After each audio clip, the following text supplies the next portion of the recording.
So,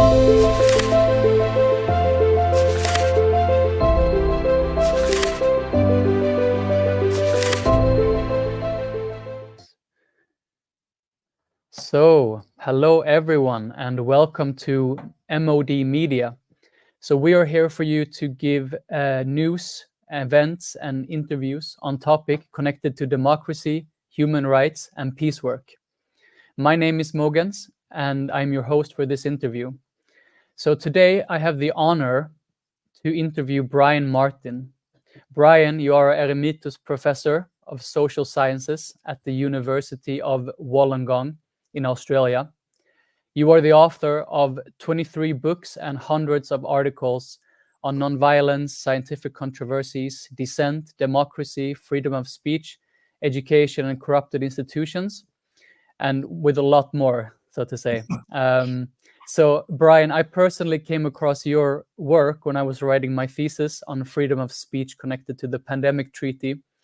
And what I found was that very few scholars wrote about the tension of censorship related to these scientific controversies, which we're facing in the scientific community and also in the media and everywhere on social platforms, really. So I found it very interesting, and it's also what we're going to talk about today, the tension between the censorship and these scientific controversies. So welcome, Brian. Thank you. Nice to have you here. So would you like to tell us a little bit about who you are and your background and how you came to find an interest in these subjects? Yes, well, I started off with my PhDs in theoretical physics. And I got interested in a wide range of social issues. Initially, called the critique of science, the problems of the nature of science, biases there. And then involved in the environmental movement and the peace movement, and ended up most relevantly here studying a lot of scientific controversies. Initially nuclear power, but also then later pesticides, fluoridation, vaccination, and of course then when we have COVID, it's another scientific controversy from my perspective. And I suppose the other side of what I've been researching for many years is what I call suppression of dissent. Whereas if someone, let's say a scientist, is critical of or does research that's critical of this standard view, then often they will come under attack. Includes censorship, but also other things that are, removal of research grants. Some people lose their jobs. And so that's another reason I have a special interest in what's going on with COVID. Thank you. So my follow-up question to that would be, during this research, have you met a lot of resistance in your work, or what can you say, like projections from other people that are not good, if you can say? Are you asking about whether I've personally come under attack? Yeah, exactly. Yeah, probably, but it's very hard to tell. A lot of times, for example, if you write a controversial article and submit it to a journal and they reject it, you don't really know for sure whether it's because of poor quality or there's some sort of bias involved. And all I can say is when I study a controversy, let's say nuclear power, and then you find scientists and engineers who are critical of nuclear power, and this is back in the day, in the 60s and 70s, and in the early days of the major debate, then if in a whole range of cases in different countries where these same dissident scientists come under attack, then you say there's a pattern. So any single one, you might say, well, that's just them, they're a difficult person, or, it's an accidental thing. But if you have a whole pattern, then you can say there's probably suppression of dissent going on. That's the sort of way that I study issues, and because it's very easy to generalize from one or two cases, but when you get a whole pattern, it gives you more confidence that there's somebody exercising power to suppress dissent. Mm. And so, and I also think that that is the whole meaning with the science, right? To see different patterns, to observe nature, and then come up with conclusions from that observations. And the problem is when that science becomes corrupted and one side gets lifted in the narrative and one other side gets really pressed down. Well, it's true in science, even within scientific communities. Let's study, solar neutrinos, different theories, or different theories about moon rocks. But what's interested me is issues that involve both science, on the one hand, things within the scientific community that scientists argue about, and public issues, whether it's public health, peace issues, environmental, and those involve value judgments. Science doesn't tell you the answer. Science just tells you facts, and then you have to choose whether, let's say on fluoridation is, which you don't have in Sweden, but big debate in many countries. Do you add fluoride to public water supplies? It's not just a scientific issue. There's a question of freedom and public health. So that's one of the things we saw in the COVID debates, is that people say, follow the science. But I'd say the science doesn't leave a trail. People have to add in human values. And what can those human values be?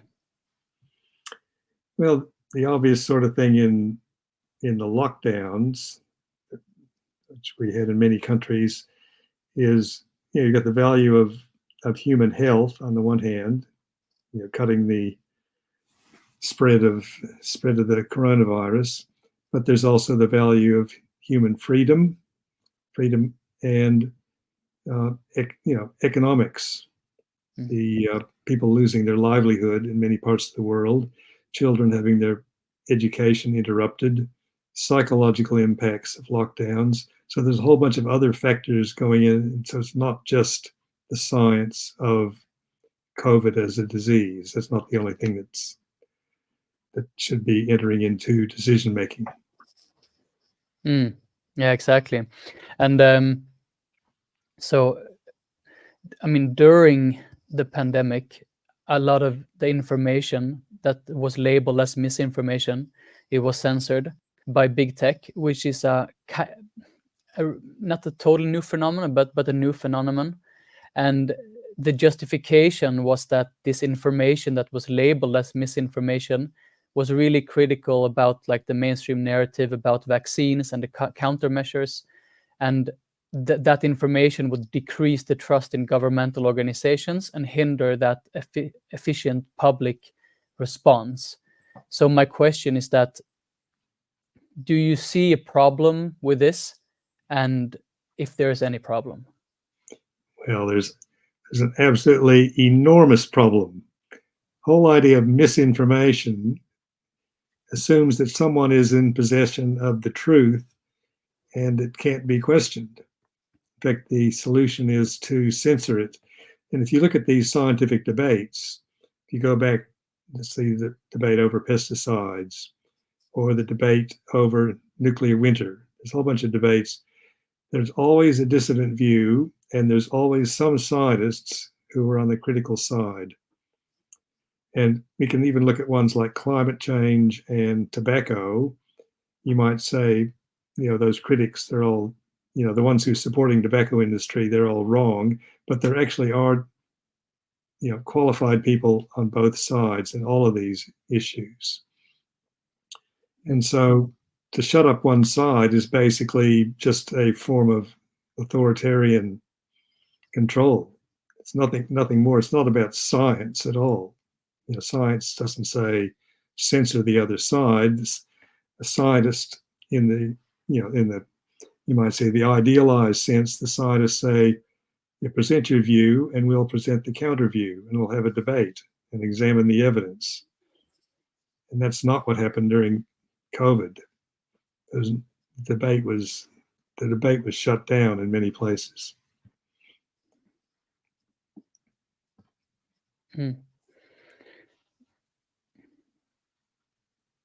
Yeah, and that's a sign of a healthy public and a healthy population, that healthy and constructive debate can be held. And it's also what I like to say, that this kind of debate, if it can foster a dialogue, people can also be aware of the both sides. And if people can be aware of the both sides, they can take information. They can take well-educated decisions about their lives and not just follow blindly one side, which is kind of the consequence for this. But in your papers, you write a little bit about the different tactics that were used during the suppression of these the other side that went against the narrative. Would you like to elaborate a little bit about these tactics that were used? I'll just comment first about tactics generally, and I've studied a whole range of injustices, if you like, things that people see as unjust, and the perpetrator, the person who does the thing that other people think is wrong. Let's say it's troops that are shooting unarmed protesters. Most people think that's unfair, and so the perpetrator, the people who do it, they use a standard set of tactics. And first one is to cover up what they've done. They don't let people know about it. Secondly, to devalue the target, to think, and for example, they'll say, oh, they're terrorists or they're criminals or whatever. Third one is to reinterpret what happened, to say, well, it wasn't as bad, it wasn't all that bad, and we weren't to blame if some underlings were to blame, and we were just doing our duty. There's a fourth method that's used, which is the one that's unexpected, is what they call official channels, referring it to some investigative agency, ombudsman, auditors, a panel, and so forth. But when it's a powerful perpetrator, like a government, then those supposed channels for getting justice simply don't work. I won't go into elaborate on that at the moment. And then the fifth thing is intimidation, to threaten or attack the people who would try and expose what's going on. So all of those, you can see those in police beatings, in massacres, in sexual harassment, dismissals, genocide, all of those, seen those same tactics used, and you see it then in censorship. Most people think censorship is a bad thing. Okay, don't like to be called a censor. And so what do? First is you cover up what you're doing. And so this is what, like Google did. Google was changing the way it responded to queries so that you wouldn't get the unorthodox view, the critical view about COVID. They didn't tell people they were doing it. People just thought they were getting a normal search. And then devaluing, which is essentially, you can call all the people there, they're a bunch of lunatics, misguided, right-wingers, a whole bunch of different labels applied. And then you've got the neat trick of misinformation, which is a type of devaluation. It's also reinterpretation. Rather than saying, okay, you've got a different view than me, I don't think it's right, you say, oh, you're spouting misinformation. So whenever you hear the word misinformation, just think, who decides what counts as misinformation? It's usually the people who are applying the label to someone else. They've decided they have the truth, and they don't want a debate. They want to just to devalue, denigrate, to degrade the other side. That gives you an idea of the way you can look at the different methods. Thank you. The COVID the COVID clash, if we want to call it that. For sure, and I don't think it's being debated enough, really, what's happened at all at the public state and or the public stage. Sorry, and so what I really want to lift there, you said that was also the conclusion in my thesis, that if one side can decide what is misinformation and what is not misinformation, then how do you really, who's deciding who is the authenticator of the information? Who do you like? How do you know that they are not having economics interest or conflicted interest? So that is really the problem with having one person saying what information is correct and not correct and guiding the whole public. I mean, that's really, in my view, why we have the human right of freedom of speech in the first place. So things like this should not happen. I agree. And I think what we see something different from previous debates is before the internet became so widely used, and especially before social media, and most people got information that was filtered. In newspapers and television, it was filtered by journalists and editors, and they would control what most people read about things. Now, there's still diversity because you got different editors and so forth, but nonetheless, for some issues, it's very hard for anyone with a dissident view to get heard, and that it can vary from country to country and so forth and issue to issue. But then with social media, suddenly people are communicating all around the place without going through these the gatekeepers, without having to have someone else approve it or not. They can just say whatever they like.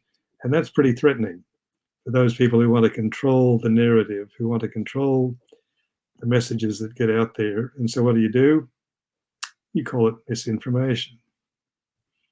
It's fairly neat. And there's a whole academic research enterprise analyzing misinformation. I thought, well, how do you know?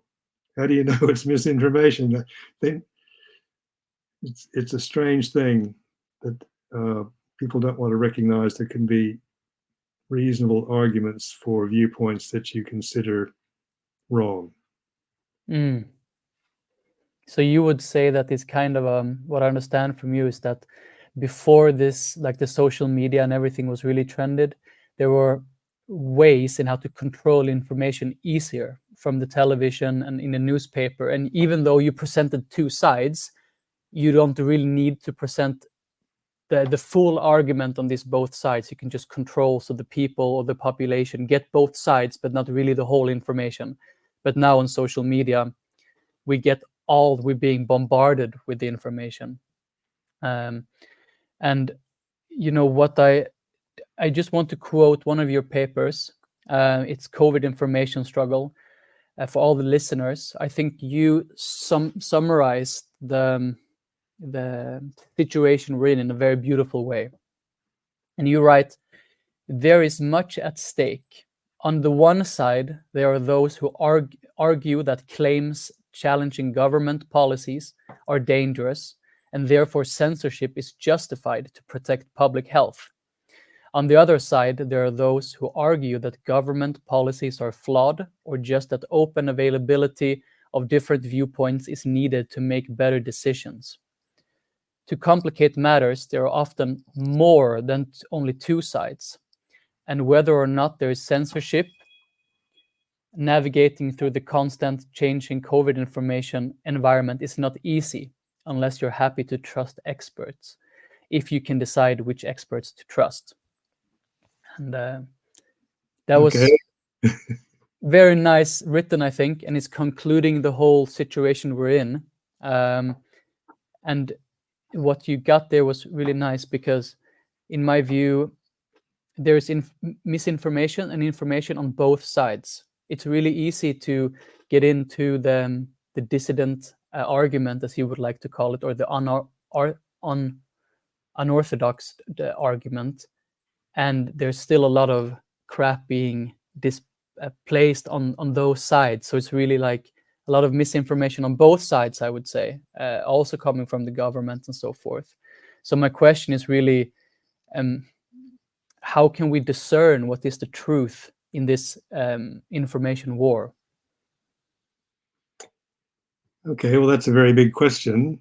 And one thing I'd say is, in all the debates I've looked at, yeah, I agree with you. On both sides, there are people making claims that you might say are very dubious, that are easily questioned, they totally misguided, whatever you want to say. But usually, if you look closely, there are some solid arguments, some good evidence, and the ideal would be to pit the two sides and try and deal with those issues. But most of these debates are highly polarized, and let's say you're a critic of, let's say you're a supporter of the COVID orthodoxy, you're a supporter of the standard view, lockdowns, masks, vaccines, all of that. But then if you think, oh, maybe some of this is not quite right, maybe it wasn't right to lock people in their homes when going outside and getting exercise would be actually good for their health. They're safer outside than they are in. But the people in the mainstream don't want to admit there's a weakness in their view, because then that opens them up to the other side. The other side will say, oh, look, there's one of the authorities who actually says there's something wrong. And it works both ways. No one on either side wants to admit any weaknesses in their own position. So they just all sit there, they hunker down, protect their own things, and only criticize the others. Now, I'd say from a personal point of view, the biggest challenge is to not draw a firm conclusion. You could have a tentative view, but to be open to hearing from both sides. And I know when I studied the vaccination debate, and a lot of people think, vaccination is good. It's all, and anyone who criticizes vaccines is a danger to public health. And this is even before COVID, back with, measles and polio and all of those.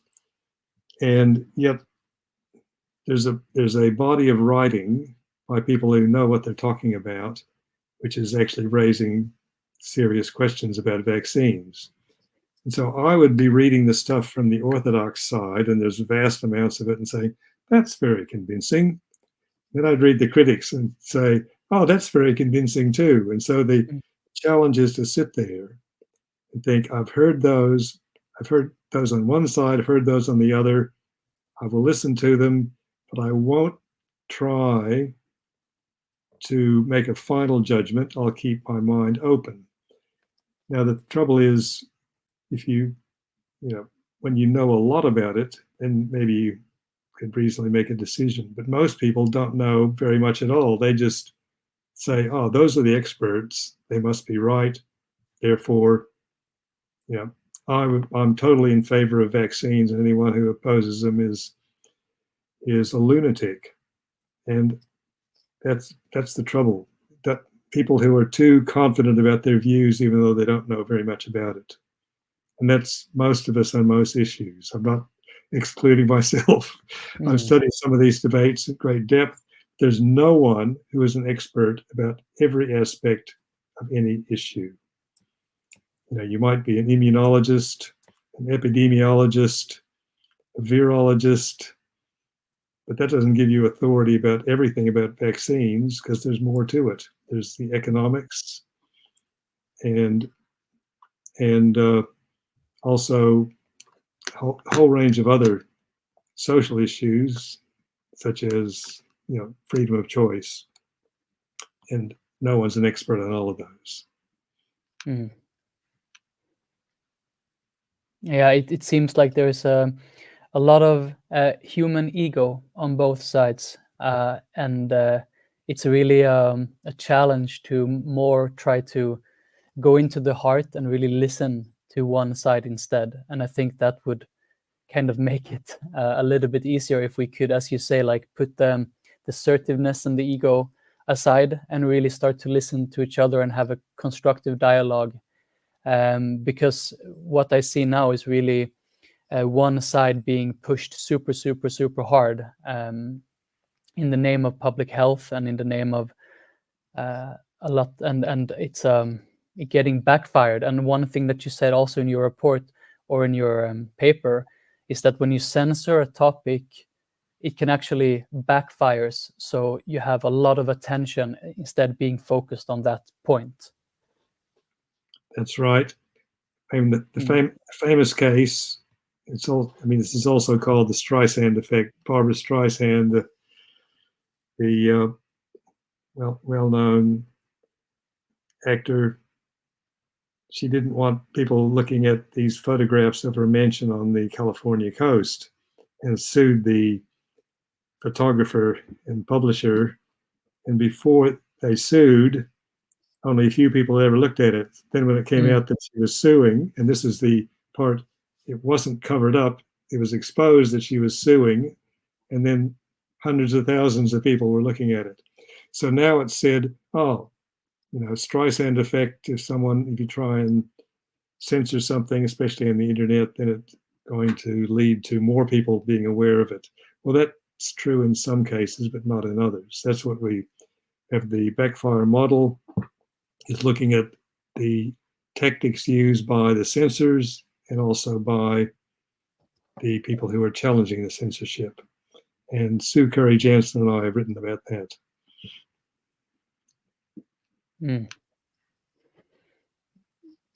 So have you like researching these scientific controversies, Martin? Are you any more clear in how things really are in the world, or is it just more clear that you can see both sides? Is it still hard for you once you go down the deep rabbit holes to actually take a standpoint? It depends on the issue.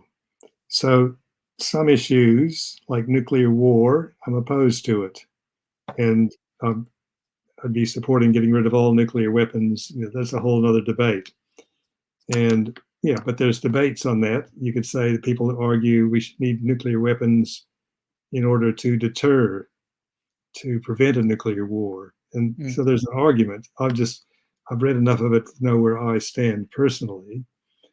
But some other issues like fluoridation, I don't see, you know, that's to add fluoride to public water supplies to reduce tooth decay in children. Well, there's arguments on both sides. I've read the arguments, and in some ways, I don't think that's such an important issue, at least not compared to nuclear war. You know, so I would rather look at that issue myself as a social scientist, just examining the debates and the arguments and so forth. And my general thing is not to promote my views, but to encourage people to study the issues and make up their own mind. Yeah, that's really nice with your papers. I think that you're holding a very, like, can you say, diplomatic and neutral standpoint. And I thought that was very nice reading it. It gives trust to the reader as well, like to not have a very biased view. So I have a question, and in a question that I've been thinking about myself, and it's regarding freedom of speech and censorship. So on one side, you have many theories on freedom of speech, whether it's absolute or not. And a lot of people, a lot of theorists or philosophers said that it can be limiting freedom of speech in different situations. It also says in the ICCPR that during a public emergency or threat to state safety, we should limit the freedom of speech.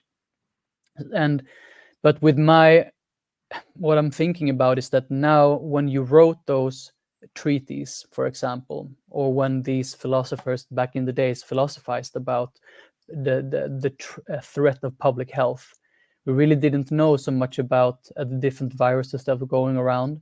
And we certainly did not have, for example, gain of function research, because today different scientists around the world can create, I mean, that's another of your controversies. Was COVID designed in a lab or wasn't it? And it's a question that is being debated right now on the public stage, actually.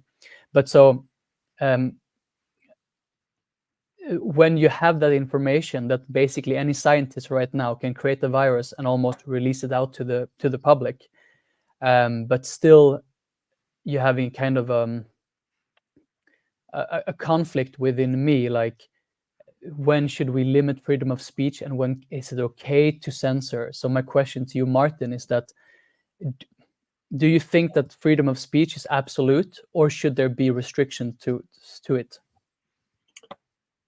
Well, it's a big question. I wouldn't want to make a generalization, but I think the terms of the debate is whose speech are we talking about and who is the one who's controlling it. And at the moment, we have a society in which some people have a lot of power. Let's say in a corporation, or let's just say any worker, you've got freedom of speech, at least in Sweden and Australia. You can say what you like in a public place. As soon as you go onto the job, you don't have freedom of speech. You don't have rights to criticize the boss and not be penalized. And there's a whole literature on that. So it depends.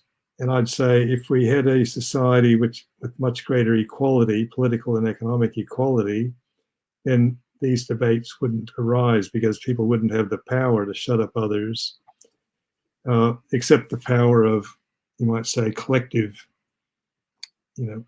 agreement. But let's say someone says, the sky is falling in. That's the classic thing. The sky is falling. We all need to go get in shelter. And should that person be allowed to say it? Well, it doesn't matter because everyone will think they're crazy. So they just ignore it. It's only when they have an impact that we have to worry about it. And then it's a question of, if they're the president or the prime minister and they're saying something that's having a much bigger impact than if it's just the person on the street corner. So I think we need to look at the power that people have and the context and the issue before making a generalization about freedom of speech. Freedom for whom and from whom.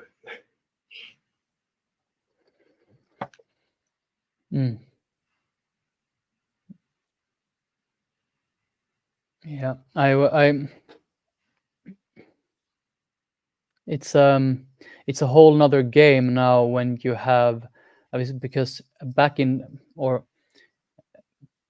post World War II, you had even if you look back many centuries and many decades, the states were the most centralized power in the world, the different states, right? But now today, and then human rights were formed after that. So the states have an obligation to look after the people and to secure these human rights for the people. But today you have corporations that are so much bigger than the states itself, that almost the states or the governments are dependent on these companies. And it's not really much regulation to what these companies can and cannot do.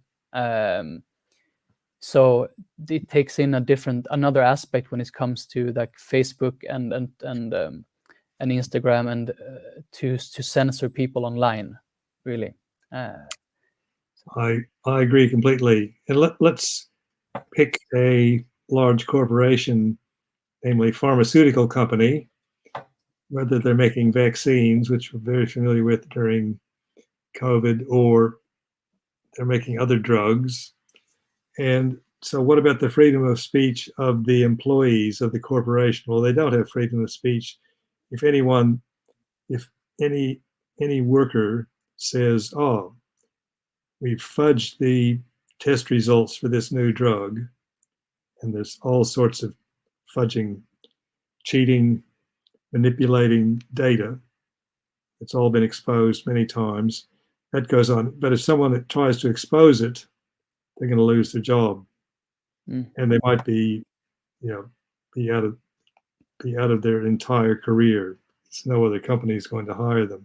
So no freedom of speech there. But if they did have freedom of speech in the company, they could criticize what the company's policy is or its practices, or its choice of what to study, what to sell. Then public health would be protected. But all of the people worried about public health, they don't talk about freedom of speech for employees. It's just not the way society operates at the moment. I think it would be good if we did, if wherever you worked, you felt like you could criticize the boss, you could criticize the policies, and people, instead of saying, shut up, or, you don't have a job anymore, they'll say, okay, let's discuss that, see if we can work out what's the way forward. We can dream. That's a dream of the future. Workplaces where people can actually say what they believe and have a genuine argument, a genuine discussion about it in the public interest. I like that idea. It's very nice, and it's because I mean that's also what you can see regarding these scientific controversies. That number one, of course, as we've been saying, also that it creates a lot of polarization, and it also creates a lot of fear within the workplace, as you say. That we saw that during COVID as well. Like many people who felt within themselves that they didn't want to take an experimental injection was almost coerced to do it, and also because, as you say, otherwise you will lose your job, or if you speak out about this, you will lose your job, and then you can provide for your family. And that puts a lot of people, number one, in fear, but also people who maybe do things that they would not like to do. And it's just going in what I can see in a direction that is maybe not so good, in that sense that people are being kind of trapped in different mind states, and it's being very polarized as a collective, really, against one another. And that's what I'm seeing as the biggest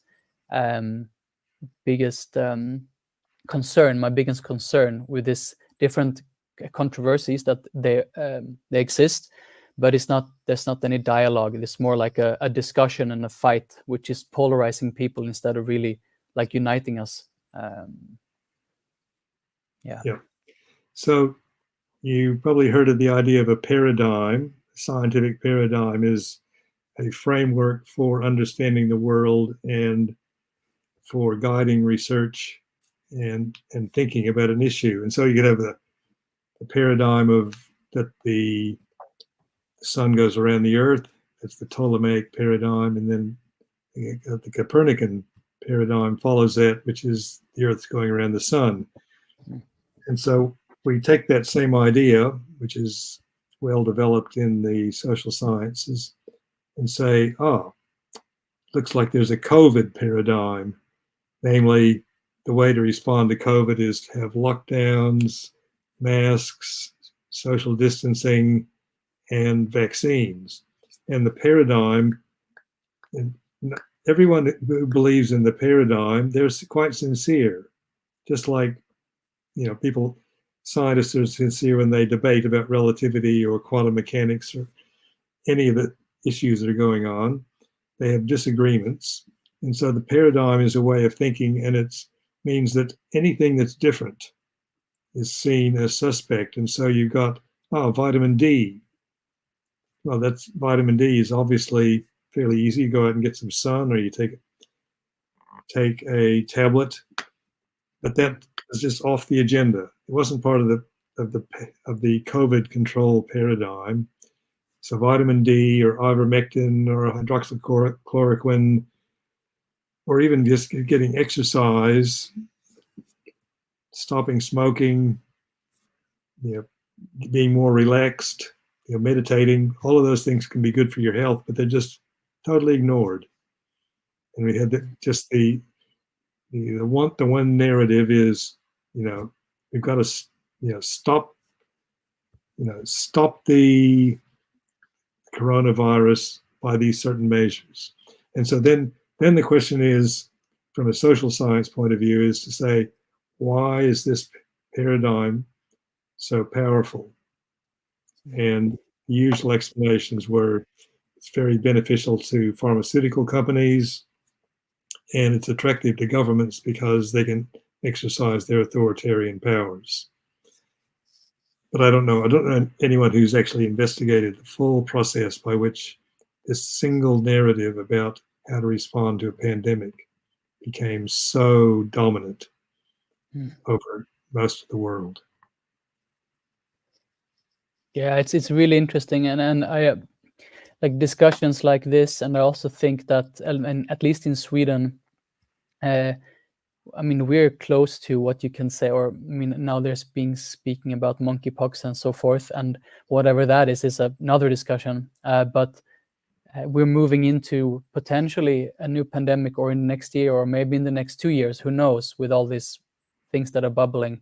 And we haven't even discussed or evaluated the different tactics that were being used during the coronavirus, really, or the pandemic, or how we responded as a society.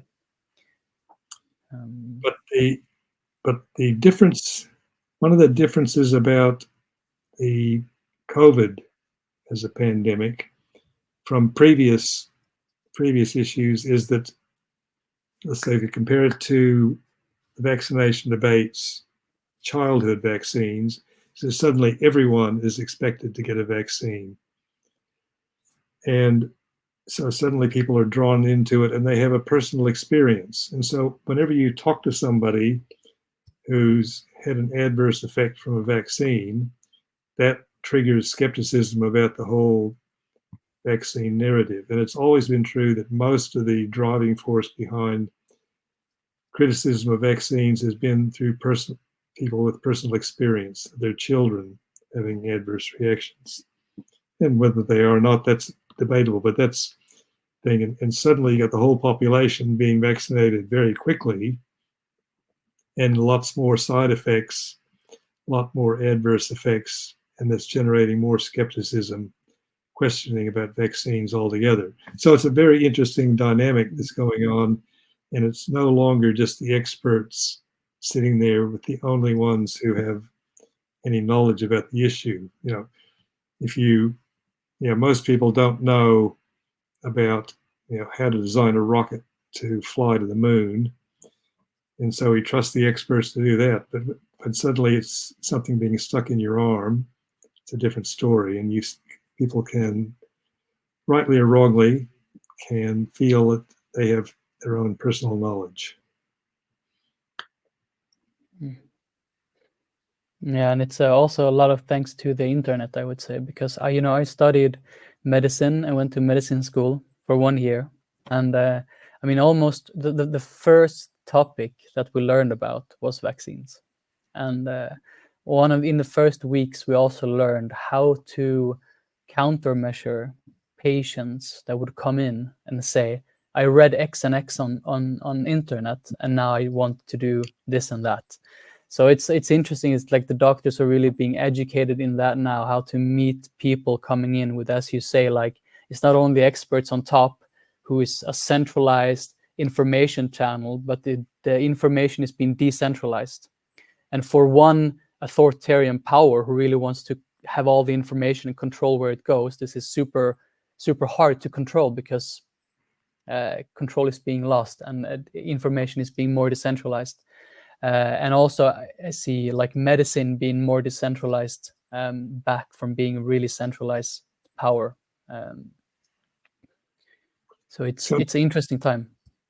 Here's the challenging thing. You got the might say the standard COVID paradigm about lockdowns and vaccines and so forth. Then you got the critics of it on the other side saying the dangers of COVID are overblown. There's hazards from the vaccines. A lot of damage from the lockdowns. But the challenge is to sit in the middle, perhaps, and say maybe there's something in each side. Maybe vaccines are good for some people, more benefits than risks, and not so good for others. And maybe limited lockdowns are useful, but a national lockdown is not. All of those sort of things, they get lost. Anyone who tries to sit in the middle probably gets attacked by both sides. Mm. And so it's really, really, really hard to try and enter a debate and have a position that doesn't line up with one side or the other. Yeah, I understand what you're saying, really. And I also like that the point of being in the middle, because we can more talk about what can we agree upon instead of coming from two sides and saying what do we disagree upon as persons. We can try to start in the middle maybe and see what can we agree upon and how can we decipher everything that was going on instead of yelling each other at two different sides, hurting each other's. So So I think that's a really good idea. And just to give you a totally different example, please. I've been there. You got the military on the one side saying we need strong military forces to defend against the enemy, and then you've got the peace movement saying no, we need to have disarmament and have a different approach to international tensions. But if you get those two together, you get, let's say the general and the peace activist, they can agree they both concerned about protecting people from war. Mm. They have a common goal, they just disagree about how to achieve it. And the same thing applies to vaccines and lockdowns and all of that sort of stuff. So both sides care about people's health. No one says, "Oh, we want to kill as many as possible." No one says that. They all say we want to protect people's lives, and that includes everything from livelihoods to the actual physical life. But the two sides have the same goal, and it's very easy to forget that. To say, how do we go? We've got the same goal. How do we go about it best? Mm. And I'm really hearing what you're saying, Brian, and I'm really trying to decipher. One thing that comes alive within me when you say that is that I absolutely believe that. I believe that both sides want the best, the common persons, and then it feels like it would be nice to hear your opinion also about this. That you have wealthy people who has big corporation who have a lot of economical interests in what's going on, and maybe they're what's best for them economically wise is not best for the population at large. So it feels like you also have that in those two dynamics. You also have a third party, or maybe even more, who has other interests, who wants to take different direction in how we move upon things. Yes. So there's a body of research about power and corruption. And there's a famous saying by Lord Acton, power tends to corrupt and absolute power corrupts absolutely.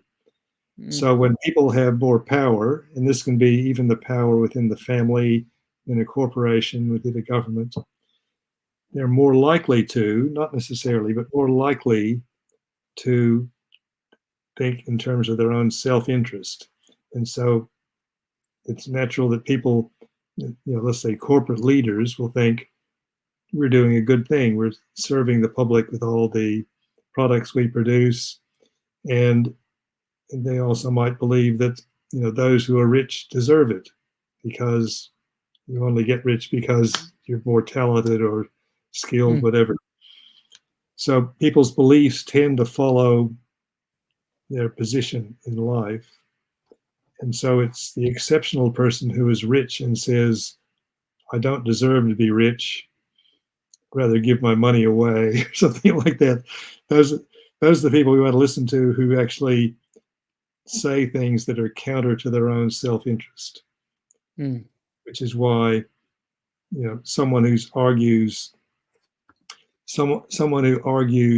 for, I'm just trying to think of an example, but argues, let's say a general who is critical of having such strong military forces, they're going to have more influence than a peace activist. And likewise, if the peace movement is having internal problems, peace movements can be corrupt in their own way. a peace activist exposes it, that will be more influential than if, somebody on the other side says, "Oh, you're a bunch of, you're being corrupted by foreign money," or something like that. So that's why whistleblowers, people who speak out in the public interest, are especially threatening to those in power, because they're people on the inside who are actually often many times paying the penalty for speaking what they believe is the truth.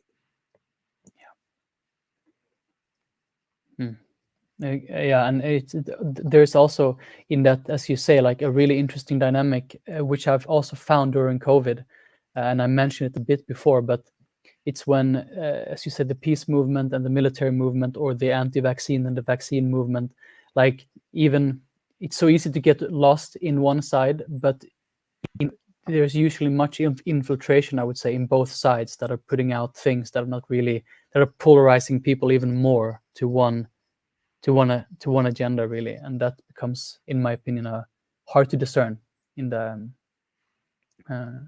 But Martin, one thing I wanted to ask you as well before we wrap up is that I've been reading the papers on scientific controversies from you, but when I researched you even more, I also found that you're a big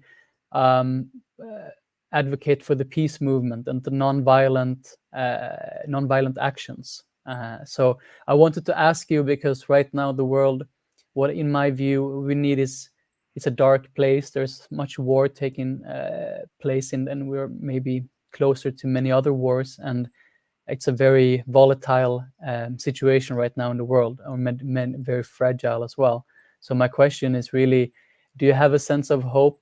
What are your hopes? What are you seeing? And how can we, maybe in a non-violent way, take action as citizens? Here, the negative side is that there's enormously powerful military industrial complexes around the world, just, not just billions, like trillions of dollars being spent on the military.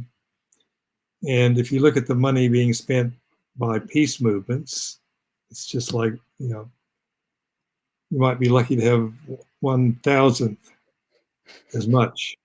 So, but despite the fact that citizen activists, peace movements, and so forth don't have very much money, they don't have money to pay for people full-time, soldiers, researchers, all the rest, giant equipment. They've had remarkable success, and we can trace this back to Gandhi, which is really the pioneer of thinking strategically about using nonviolent methods for social change. And these ideas are spreading very rapidly, and they're now become the dominant method in most social movements. So it used to be armed struggle was seen as the solution, but now it's more nonviolent struggle. It's strikes, boycotts, sit-ins, a whole range of many methods, and there's a lot more strategic thinking. So I think if there's any hope for the future, it's within that alternative, but the obstacles are enormous. So I wouldn't want to say it's going to be easy. It's going to be something that's going to take us, indefinitely, probably, but who knows? I won't live to see the end of it. But in summary, you would say that what you can see, this non-violent action that we can take as citizens, as you say, like boycotts and other ways to really show then the non-violence, is that you would say that it's growing and it's gaining more attraction around the world. Definitely. It's much more widely known. Skills are being spread by people, not just, it's on the internet, but it's about people going to conflict areas, people being trained in nonviolent methods, in how to intervene to be effective, developing strategies. All of that's happening, but it's happening on a shoestring budget. And it's most of the people who are doing this, if they're paid at all, it's very limited. And so it's an ongoing struggle, but there's still a lot to be learned. And the trouble is, authoritarian governments are learning how to deal with protesters much better. They're not the only ones learning. So there's a constant sort of to and fro as the governments develop methods to control protests, to control challenges to their power, but likewise the protesters are learning as well. So you might say, stay tuned, see what's going to happen in the future. But if you just read the news, you read mainly about violence. You don't read about the nonviolence efforts going on behind the scenes most of the time. But there's a lot of it going on, and that's the hope of the future. Oh, beautiful. So how do you recommend the listener who listens to this, they can, they are constant. I don't think many of our listeners are really plugged into the news in that way, but if they want to just find, as you say, more hope and more news about the non-violent movement that is going on, do you recommend searching anywhere, or where do you recommend reading? A good place to read about current comment is a website called Waging Nonviolence.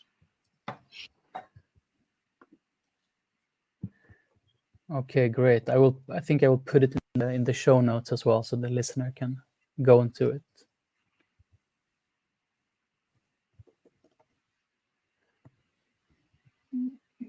All right. So the news comes up there on different protests and things that are going on that are being and I mean you can also see that I mean during COVID, I mean as well as Sweden, but also in Germany, I know there were like massive millions of people out on the streets, really like walking for these lockdowns and everything like this. And what we saw I mean, it seemed like it did have an effect on the government. I mean, it must have. I'm sorry.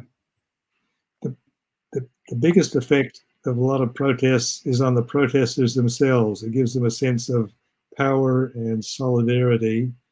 And it's going to mean the next time there's an attempt to do lockdowns, I don't think it's going to be nearly as easy as it was for the governments with COVID. Yeah, you can really say that they show their hand in a way. That's right. All right, but